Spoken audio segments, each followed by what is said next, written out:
മറ്റൊരു വീഡിയോയിലേക്ക് എല്ലാവർക്കും സ്വാഗതം. നമ്മുടെ ഇപ്പോൾ +2 കുട്ടികളൊക്കെ എനിക്ക് തോന്നുന്നു ട്യൂഷനും അല്ലെങ്കിൽ തന്നെയൊക്കെ ഇരുന്ന് വീട്ടിലിരുന്ന് പഠിക്കാൻ തുടങ്ങിയിട്ടുണ്ട്. അതൊരു തുടക്കത്തിൻ്റെ ഒരു ആവേശം കുട്ടികളുണ്ട്. കുറച്ച് കഴിയുമ്പോഴാണ് ഈ പഠിത്തമൊക്കെ ഇത്തിരി ഒന്ന് താഴോട്ട് പോയി പിന്നെ ഗ്രാഫ് തിരിച്ച് കയറി വന്ന അങ്ങനെയാണ് ഇതിൻ്റെ സാധാരണ ഒരു പോക്ക്. അപ്പം ഞാനിന്ന് പറയാൻ പോകുന്നത് നമ്മുടെ +2ൻ്റെ മാത്സിൻ്റെ കാര്യമാണ് പറയാൻ പോകുന്നത്. മറ്റുള്ള സബ്ജക്റ്റിനെ കുറിച്ച് നമ്മൾ കൂടുതൽ പറയുന്നില്ല. ഇന്ന് മാത്സ് ആണ് നമ്മുടെ ഉദ്ദേശം.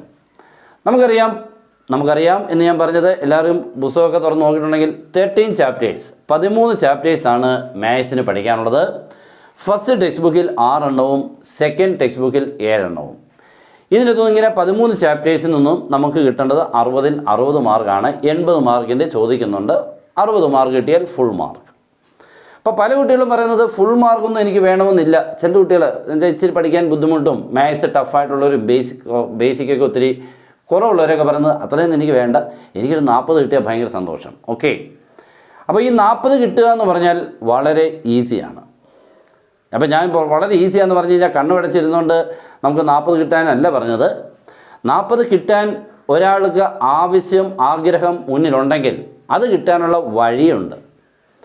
ആ വഴി നമുക്ക് എളുപ്പത്തിൽ നേടിയെടുക്കാൻ പറ്റുന്ന രീതിയിൽ കൂടെയാണ് എന്നർത്ഥം.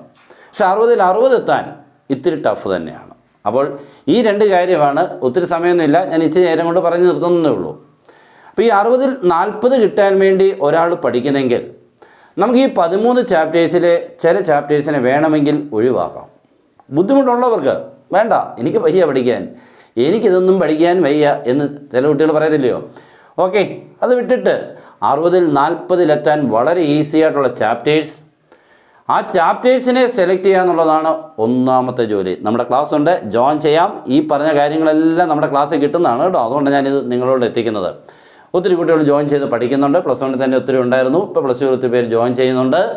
നിങ്ങൾക്കിപ്പോൾ ജോയിൻ ചെയ്താൽ അതും നമ്മൾ വളരെ കാലമായിട്ട് ഇത് എടുത്തുകൊണ്ടിരിക്കുന്നതാണ്. നമ്മുടെ ക്ലാസ്സുകളൊക്കെ നിങ്ങൾക്ക് നേരി കാണുകയും ചെയ്യാം. അപ്പോൾ ഇതൊക്കെ ഞാൻ എൻ്റെ കൂടെ പറയുകയാണ്.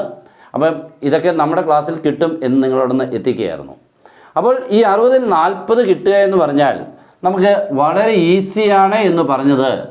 നമ്മൾ ആദ്യം ചെയ്യേണ്ടത് ഒന്നാമത്തെ സ്റ്റെപ്പ്, നമ്മൾ ചാപ്റ്റേഴ്സുകൾ ഏതൊക്കെയാണ് ആദ്യം പഠിക്കേണ്ടത്. ഈ 13 ചാപ്റ്റേഴ്സിനെ പഠിക്കേണ്ടതെന്ന് ഞാൻ പറഞ്ഞു. ആരുടെയൊക്കെ വിടാം, ആരൊക്കെയാണ് വിടേണ്ടത്, ആരൊക്കെയാണ് പഠിക്കേണ്ടത്, ആ കാറ്റഗറൈസ് ചെയ്യുക എന്നുള്ളതാണ് ഒന്നാമത്തെ ജോലി. അങ്ങനെ നമ്മൾ ജോലി തീർന്നെന്ന് വിചാരിക്കരുത്. രണ്ടാമത്തെ കാര്യം വളരെ വളരെ ഇമ്പോർട്ടൻ്റ് ആണ്. അവിടെ നിന്നും ഏതൊക്കെ ക്വസ്റ്റ്യൻസുകൾ നമുക്ക് പഠിക്കണം, ഇതും വളരെ ഇമ്പോർട്ടൻ്റാണ്. ഇപ്പോൾ എയും ബിയും 2 പേർ, ഒരാൾ 30 അയാൾ 30 പഠിച്ചു, 2 പേരും 30 ദിവസം പഠിച്ചു. പക്ഷേ ക്വസ്റ്റ്യൻ 2 പേരും രണ്ടായിട്ട് രണ്ടുപേരും കണ്ടൊന്നുമില്ല. ഞാൻ എ 30 ദിവസം പഠിച്ചിട്ടുണ്ട്, ബി വേറെ ഏതോ അല്ലെങ്കിൽ ക്വസ്റ്റ്യൻ പഠിച്ചു. പക്ഷേ ഇതിൽ ഏതാണ് എക്സാമിന് വരുന്ന ക്വസ്റ്റ്യൻ, അവിടെയാണ് ഇമ്പോർട്ടൻസ്. അപ്പോൾ നമ്മൾ നമ്പർ ഓഫ് ക്വസ്റ്റ്യൻസുകൾ ഒത്തിരി പഠിക്കുന്നതിലല്ല കാര്യം. നമ്മളുടെ ഉദ്ദേശം, ലക്ഷ്യം അവിടെ എത്താൻ, അല്ലെങ്കിൽ നമ്മൾ ഒരു പരീക്ഷ എഴുതുമ്പോൾ അവിടുത്തെ ചോദ്യങ്ങൾ ഏതൊക്കെയാണ്, ഏത് ചാപ്റ്ററിലെ ഏത് ക്വസ്റ്റ്യനാണ് ഏറ്റവും കൂടുതൽ എളുപ്പം വരുന്നത്, റിപ്പീറ്റ് ചെയ്യുന്നത്, അങ്ങനെ എക്സാമിന് വരുന്ന ക്വസ്റ്റ്യൻസുകളെ പഠിക്കുന്ന ഒരാൾക്ക് വളരെ എളുപ്പമായിരിക്കും. ഇപ്പോൾ ഈ 30 ദിവസം പഠിച്ചത് എക്സാമിന് വേണ്ടി നല്ല പ്രിപ്പയർ ചെയ്താണെങ്കിൽ ഓക്കെ. മറ്റേയാൾ പഠിച്ചിട്ടുണ്ട് 30 ദിവസം വേറെ ഏതൊക്കെയാണെങ്കിൽ നമുക്ക് എക്സാമിന് പ്രയോജനം ഉണ്ടാവില്ല. അപ്പോൾ നമ്പർ ഓഫ് ക്വസ്റ്റ്യൻസിലല്ല, അല്ലാതെ 2 പേരും നല്ലപോലെ ടൈം ഒത്തിരി സ്പെൻഡ് ചെയ്തു അതിലും കാര്യമില്ല. സ്പെൻഡ് ചെയ്യുമ്പോൾ നമ്മൾ ഏത് ക്വസ്റ്റ്യനാണ്, എക്സാമിനുള്ളതാണോ അത് വരുന്നതാണോ എന്നറിഞ്ഞ് വേണം പഠിക്കാൻ. അപ്പോൾ എന്ന് പറഞ്ഞാൽ നമുക്ക് പഴയ ഒരു കാര്യം എനിക്ക് ഓർമ്മ വരികയാണ്. എൻ്റെ കുട്ടിക്കാലത്ത് എന്ന് പറഞ്ഞാൽ നമ്മൾ ഈ ബാലരമ, പൂമ്പാറ്റ എന്നൊക്കെ പറഞ്ഞിട്ട് ചെറിയ ഇങ്ങനെ കടകളിൽ പുസ്തകങ്ങൾ കിട്ടും വായിക്കാൻ, കഥകളൊക്കെ. അപ്പോൾ അന്നൊരു ടീച്ചർ 2 പേർക്ക് ചെറിയൊരു ടാസ്ക് കൊടുക്കുന്ന പോലെ 2 പേരും 2 റൂമിലാണ്, കുട്ടികൾ 2 പേരും. സാറ് പറഞ്ഞു, നിങ്ങൾ 2 റൂമുകളും നിങ്ങൾ നിറയ്ക്കണം, 100 രൂപ ഞാൻ തരും. അപ്പോൾ 100 രൂപ കൊണ്ട് നിങ്ങളുടെ റൂം നിറയ്ക്കണം. അപ്പോൾ 2 പേരും ഇങ്ങനെ ആലോചിച്ചുകൊണ്ടിരിക്കുക, എങ്ങനെ ഞാൻ എൻ്റെ റൂം നിറയ്ക്കും, 100 രൂപയേ ഉള്ളൂ, എൻ്റെ ആ വലിയ റൂം ഞാൻ എങ്ങനെ നിറയ്ക്കും. അപ്പോൾ ഈ ഓരോരുത്തരും ചിന്തിക്കുന്ന 2 രീതിയാണല്ലോ. അപ്പോൾ എളുപ്പം നിറച്ച് പറഞ്ഞ മാഷിൻ്റെ അടുത്ത് എത്തണം, ഏതാ നിറച്ചു എൻ്റെ റൂം എന്ന് പറഞ്ഞുകൊണ്ട്. അപ്പോൾ ഒരു കുട്ടി ചെയ്തത് ഈ 100 രൂപയ്ക്ക് ആയതുകൊണ്ട് നല്ല സാധനങ്ങൾ കൊണ്ടൊന്നും നിറയ്ക്കാൻ പറ്റത്തില്ലല്ലോ. പഴയ വേസ്റ്റുകളും ഒക്കെ എടുത്തുകൊണ്ട് വന്നൊക്കെ അങ്ങ് ഒരു വിധമൊക്കെ എങ്ങനെയൊക്കെയോ നിറച്ചു. ഓക്കെ, അപ്പോൾ നിറച്ചു. രണ്ടാമത്തെ ആൾ അതും പുള്ളിക്കാരനും നിറച്ചു. ഈ രണ്ടാമത്തെ ആൾ നിറച്ചത് എങ്ങനെയാണെന്ന് കേൾക്കുന്നതിലാണ് കാര്യം. അതൊരു സാമ്പ്രാണി തിരി കൊണ്ട് മാത്രമാണ്. ഒരു സാമ്പ്രാണി തിരി അങ്ങോട്ട് കത്തിച്ച് വെച്ചു. അതിനകത്ത് നല്ല മണം, ആ പുകയുണ്ടല്ലോ, ചെറിയൊരു പുക, നല്ലൊരു മണം. റൂം മുഴുവൻ നിറഞ്ഞു. ഒരൊറ്റ സാമ്പ്രാണി തിരിയുടെ ചിലവേ ഉള്ളായിരുന്നുള്ളൂ. അപ്പോൾ അവിടെ ചിന്തിച്ച ഒരു കാര്യം എന്ന് പറഞ്ഞു കഴിഞ്ഞാൽ, നമ്മൾ സാറ് പറഞ്ഞില്ലല്ലോ, മാഷ് പറഞ്ഞൊന്നുമില്ല എന്ത് കാര്യം കൊണ്ടാണെന്നല്ല, റൂം നിറയ്ക്കണമെന്നേ പറഞ്ഞുള്ളൂ. അപ്പം ചിന്തിച്ചതിലെ വ്യത്യാസമാണ്. അപ്പോൾ ഇയാൾ 100 രൂപ കൊണ്ട് തികയാതെ വേസ്റ്റുകൾ പലതും കൊണ്ട് ആദ്യത്തെയാൾ നിറച്ചത്, അങ്ങോട്ട് കയറാൻ പറ്റുന്നില്ല. മറ്റേയാൾ ഒരു സാമ്പ്രാണി തിരി കൊണ്ട് നമ്മൾ റൂം ഫുള്ള് നല്ല രീതിയിൽ കൂടെ നിറച്ചു. അപ്പം ഞാൻ പറഞ്ഞ ഒരു ചെറിയ അന്നത്തെ കാലത്ത് എനിക്കിതൊക്കെ അന്നത്തെ ഇതൊക്കെയാണ് കൂടുതൽ നമുക്ക് കിട്ടിക്കൊണ്ടിരുന്നത്. അപ്പം ഞാൻ എന്ന് പറഞ്ഞ പോലെ ഇവിടെയും നമ്മൾ എന്താണോ എത്രയാണോ പഠിക്കുന്നതിലല്ല കാര്യം, എക്സാമിനുള്ളത് നീ പഠിച്ചിട്ടുണ്ടോ എന്നുള്ള കൃത്യമായിട്ട് നോക്കിയാൽ 60-ൽ 40 എന്ന് പറഞ്ഞാൽ നിഷ്പ്രയാസമാണ്. ഞാൻ ചുമ്മാ പറഞ്ഞതല്ല, വളരെ എളുപ്പമാണ്. അതിനുള്ള ക്ലാസ്സുകൾ നമ്മൾ തരുന്നുകൊണ്ട് ഏതൊക്കെയാണെന്നുള്ള കൃത്യമായിട്ടുള്ള ഇൻസ്ട്രക്ഷൻസ് തന്നാണ് പോകുന്നത്. ഓക്കെ.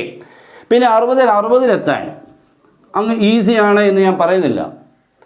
എന്ന് പറഞ്ഞുകൊണ്ട് അങ്ങ് ടഫൊന്നുമല്ല, കുറച്ചൊക്കെ നമുക്ക് ഈസി ആക്കിയെടുക്കാം.